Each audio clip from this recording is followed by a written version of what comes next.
बंधन तुम्हाला आणि तुमच्या सहकार्यानं बांधत असताना काही जण मला म्हणाले की आम्ही सुद्धा पहिले शिवसैनिक होतो.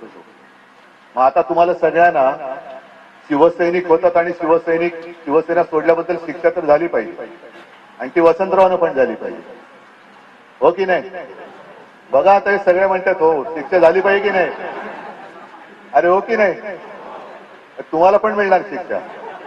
आणि शिक्षा हीच आहे की पूर्वीपेक्षा कित्येक पटीने मला पुण्यामध्ये शिवसेना वाढवून पाहिजे. ही वाढवण्याची जबाबदारी ही. शिक्षा हा गमतीशीर शब्द आहे, तो तसा या अर्थाने घेऊ नका, पण ही जबाबदारी म्हणून घ्या. कारण जरी पुण्यातनं तुम्ही आला असलात तरी गेल्या कालच्या लोकसभा निवडणुकीने महाराष्ट्राने नाही म्हटलं तरी देशाला एक दिशा दाखवलेली.